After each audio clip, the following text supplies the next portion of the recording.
Question number 35 का A part.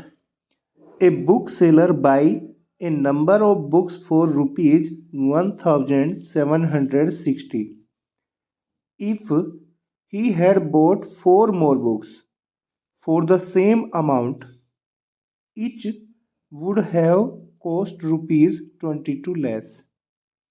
How many books did he buy? चलिए इसका solution देखते हैं। तो देखिए इसका सॉल्यूशन क्या होगा। देखिए इसमें हमें क्या गिवन है, टोटल अमाउंट हमारे पास कितनी है। टोटल अमाउंट हमारे पास है इसमें 1760।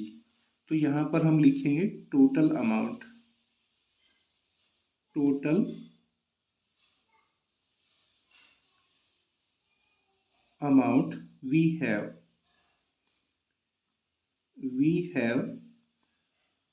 Is equal to rupees 1760। तो टोटल अमाउंट हमारे पास 1760 रुपीज है, जिसकी हमें क्या करनी है, बुक्स परचेज करनी है। ठीक है, तो देखिए यहाँ पर दो केस हैं। पहले केस में जो बुक्स हैं वो मान लीजिए n है। ठीक है, और दूसरे केस में क्या है, इसने बोला है दूसरे केस में अगर हम 4 बुक और ज्यादा परचेज करते हैं तो दूसरे केस में बुक कितनी हो जाएंगी, n+4।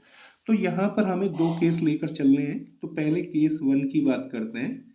केस 1, ठीक है, तो केस 1 में हम मान लेते हैं नंबर ऑफ बुक्स n है। तो let number of books be x मान लीजिए, x मान लेते हैं बी x। तो देखिए नंबर ऑफ बुक कितनी है, x, जो हमें खरीदनी है, परचेज करनी है। और हमारे पास कितने पैसे हैं, 1760 रुपीज है। और बुक हमें कितनी परचेज करनी है, x। तो एक बुक का प्राइस कितना होगा, तो क्या लिख सकते हैं, कॉस्ट ऑफ वन बुक।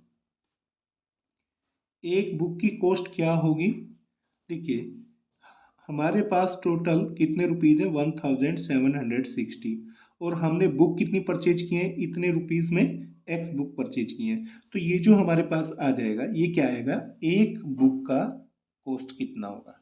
ठीक है, तो एक बुक की कॉस्ट हमारे पास कितनी होगी, इतने रुपीज। ठीक है, अब केस 2 पे आ जाते हैं। केस 2 में क्या हुआ है, देखो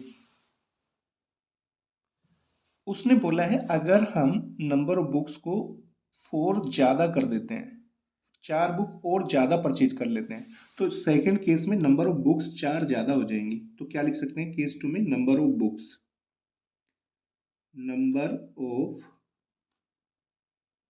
बुक्स पहले कितनी थी, x थी, अब कितनी है, x+4।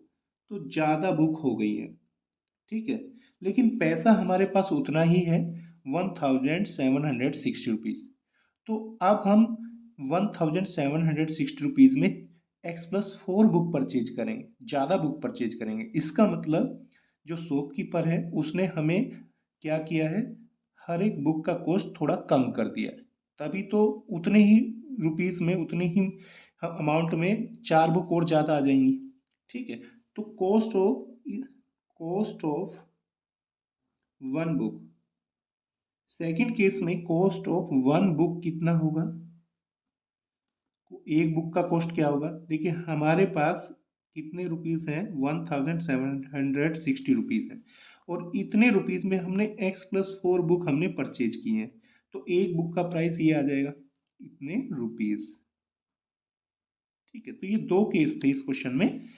पहले केस में एक बुक का प्राइस इतना था, और दूसरे केस में एक बुक का प्राइस इतना है। ठीक है, अब इसने क्वेश्चन में क्या बोला है, ये जो प्राइस है, ये वाला जो प्राइस है, इस प्राइस से 22 रुपीज कम है। ठीक है, तो यहां पे हम क्या लिख सकते हैं, according to question, according to the question, ठीक है। क्वेश्चन के अकॉर्डिंग क्वेश्चन में ये बोला गया है ये जो प्राइस है, कितना प्राइस है, 1760, ये इस वाली प्राइस से क्या है, इस वाले प्राइस से कम है। ये वाला प्राइस कम है, ये वाला प्राइस ज़्यादा था।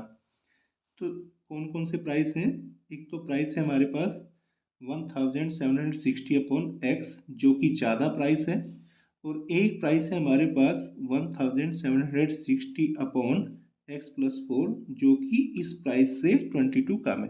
तो अगर हम इस प्राइस में से इस प्राइस को माइनस करेंगे तो हमारे पास कितना आ जाएगा, 22, क्योंकि ये जो प्राइस है इससे 22 ज़्यादा है, ठीक है। बात समझ में आ गई। अब देखिए, इट इम्प्लाइज दैट इन दोनों इक्वेशन में से क्या कॉमन आ सकता है, 1760 कॉमन आ गया। तो यहाँ पर क्या बचेगा, 1 अपॉन एक्स माइनस, और यहाँ पर क्या बचेगा, 1 अपॉन एक्स प्लस 4, और इक्वल में क्या आ जाएगा, ये 22, ठीक है। अब ये 1760 इधर अपॉन में पहुंचा दीजिए, ये आज इधर क्या बचेगा, इधर बचेगा 1 upon x minus 1 upon x plus 4, और उधर ये क्या आ जाएगा, 22 अपॉन 1760, ठीक है। अब इसको लेफ्ट हैंड साइड को थोड़ा सिंप्लीफाई कीजिए, एक्स प्लस 4 की मल्टीप्लाई 1 में करेंगे तो यहाँ पर ये एक्स प्लस 4 बन गया, और x की मल्टीप्लाई इधर 1 में करेंगे तो माइनस एक्स बन गया, और अपॉन में ये क्या आ जाएगा, अपॉन में इन दोनों की multiply x into x plus 4, और राइट हैंड साइड में क्या होगा, ये देखो 11 से डिवाइड कर दीजिए, 11 टू जा 22, और 11 से इसे डिवाइड कीजिए, 11 वन जा 11, और 11 सिक्स जा 66 और 0, ठीक है। फिर ये 2 से डिवाइड हो जाएगा, 2 वन जा 2, और ये 2 से डिवाइड करेंगे 80 आ जाएगा। तो राइट हैंड साइड में क्या आ जाएगा हमारे पास, 1 अपॉन 80, ठीक है। अब हम क्या करेंगे, देखिए अब हम यहाँ पर इसको थोड़ा सिंप्लीफाई करेंगे। ऊपर देखिए प्लस एक्स से माइनस एक्स कैंसिल हो जाएगा, तो क्या बचेगा, ऊपर प्लस का 4, और नीचे क्या बचेगा, मल्टीप्लाई कर दीजिए, एक्स स्क्वायर, एक्स की मल्टीप्लाई एक्स में करेंगे एक्स स्क्वायर, एक्स की मल्टीप्लाई 4 में करेंगे 4x is equal to 1 upon 80। अब क्रॉस मल्टीप्लाई कर दीजिए, क्रॉस मल्टीप्लाई करेंगे, इट इम्प्लाइज दैट, तो क्या आ जाएगा, x square plus 4x is equal to कितना होगा, 80 की मल्टीप्लाई 4 में करेंगे 320, इसे इधर ले आइए तो ये आ जाएगा हमारे पास x square plus 4x minus 320 is equal to 0। अब इस क्वाड्रेटिक इक्वेशन के फैक्टर कर लीजिए, ठीक है। तो इसके फैक्टर कैसे करेंगे, देखिए स्प्लिट मिडिल टर्म मेथड का यूज करेंगे। पहले 320 के फैक्टर करेंगे जिनका डिफरेंस कितना होना चाहिए, 4 होना चाहिए, ठीक है। तो देखो 320 के फैक्टर क्या क्या होते हैं, पहले वो कर लेते हैं। 320 के हमें फैक्टर करने, 2 से कर लीजिए, ये आ गया 160, फिर 2 से 80, फिर 2 से 40, 2 से करेंगे तो ये आ जाएगा 20, 2 से करेंगे 10, फिर 2 से करेंगे 5, फिर 5 से करेंगे 1। अब देखो ये हमारे पास कितने फैक्टर हैं, 1 2 3 4 5 6 7 फैक्टर हैं। इनके हमें केवल 2 फैक्टर बनाने हैं, तो कैसी ग्रुपिंग करें, और दोनों का डिफरेंस हमारे पास 4 आना चाहिए। तो कैसे करेंगे, देखिए इसको,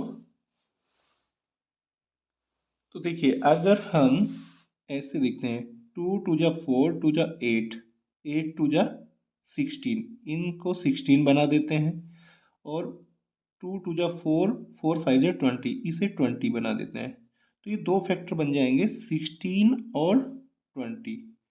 ठीक है, 20 की और 16 की मल्टीप्लाई करेंगे 320 हो जाएगा। तो ये दो फैक्टर आ जाएंगे। इन दोनों का अगर आप डिफरेंस चेक करेंगे तो कितना है 4। तो इन दोनों फैक्टर को हम ले सकते हैं 20 को और 16 को। तो हम क्या लिख सकते हैं इसमें, देखिए 18 प्लस दैट एक्स स्क्वायर। अब यहाँ से इस मिडिल टर्म को हटा दो, इसकी जगह आप ये दोनों फैक्टर लिख सकते हो। कौन कौन से, एक तो 20x लिख दीजिए और एक लिख दीजिए 16x। और ये थर्ड टर्म क्या है हमारे पास, माइनस का 320 और राइट में क्या है 0। अब इन दोनों के साइन पुट कीजिए, क्या दोनों में साइन क्या होंगे। देखिए दोनों में साइन कैसे पुट करके देखते हैं, पहले प्लस प्लस दोनों में देखते हैं, फिर माइनस माइनस, फिर प्लस माइनस, फिर माइनस प्लस। अब देखिए अगर दोनों में प्लस प्लस साइन डालेंगे तो ये कितना बन जाएगा, ये प्लस का 36 बन जाएगा। ठीक है, जबकि हमारे पास क्या आना चाहिए, प्लस का 4x आना चाहिए। दोनों में माइनस माइनस डालेंगे, यहाँ पर भी माइनस यहाँ पर भी माइनस, तो माइनस का 36 बन जाएगा। ठीक है, और अगर फर्स्ट में यहाँ पर प्लस डाल देते हैं और दूसरे में माइनस, तो ये प्लस के 20x और माइनस के 16x, तो क्या बनेगा प्लस का 4x। तो कौन से साइन डालेंगे, प्लस माइनस। तो यहाँ पर डाल दीजिए प्लस माइनस के साइन। तो देखिए प्लस का 20x और माइनस का 16x क्या बनेगा, प्लस का 4x। तो यहाँ पर प्लस का 4x ही है, तो ये दोनों साइन हमें डालने पड़ेंगे प्लस माइनस। अब देखो 18 प्लस दैट, इन दोनों में से क्या कॉमन आ जाएगा, इन दोनों में से आ जाएगा x कॉमन। ठीक है, तो ये बन जाएगा x प्लस 20। अब जो फैक्टर यहाँ पर बन रहा है ये x प्लस 20, वही फैक्टर जब हम इन दोनों में से कुछ कॉमन लेंगे वो बनेगा, वहां पर बनेगा। तो यहाँ पर भी आप लिख दीजिए x प्लस 20। तो इन दोनों में से हमने क्या कॉमन लिया है, ताकि ये फैक्टर x प्लस 20 बना है। तो इन दोनों में से हमने माइनस का 16 कॉमन लिया, देख सकते हैं यहाँ पर माइनस का 16x है और यहाँ पर बच रहा क्या है x। तो इसका मतलब इसमें से हमने माइनस का 16 कॉमन लिया है और इसमें से भी माइनस का 16 कॉमन हुआ है, इज इक्वल टू 0। अब देखो दोनों में x प्लस 20 आ चुका है, तो क्या लिख सकते हैं x प्लस 20 कॉमन। ठीक है, और क्या बचा, ये x minus 16 is equal to 0। अब ये दो फैक्टर हैं, दोनों की हमने क्या किया हुआ है प्रोडक्ट, वो क्या बन रहा है 0 के इक्वल। इसका मतलब या तो ये 0 होगा या ये 0 होगा, तभी तो दोनों का प्रोडक्ट 0 हुआ है। तो क्या लिख सकते हैं 18 plus that x plus 20 is equal to 0, या फिर और x माइनस 16 प्लस 0 होगा। ठीक है, यहाँ से हमें x की वैल्यू क्या मिलेगी, यहाँ से हमें x की वैल्यू मिलेगी माइनस का 20। ये x हमने क्या माना था, नंबर ऑफ बुक्स। तो देखिए नंबर ऑफ बुक्स कभी भी नेगेटिव नहीं हो सकते, तो ये तो इनवैलिड हो गया, ये तो क्या हो गया इनवैलिड। और दूसरी वैल्यू यहाँ से हमें क्या मिली, x इज इक्वल टू 16, ये वैलिड वैल्यू है, ये करेक्ट वैल्यू होगी वैलिड। ठीक है, तो हमसे क्या पूछा गया था, हमसे पूछा गया था नंबर ऑफ बुक्स कितना है। ठीक है, तो नंबर ऑफ बुक्स कितना था, x की वैल्यू हमने, हमारी क्या आई है यहाँ पर 16। तो जो नंबर ऑफ बुक्स हमने परचेज की हैं वो कितनी की है 16। तो आप लिख सकते हो hence hence hence number of books are 16। तो ये 16 बुक हमने परचेज की थी, ये हमारा आंसर है।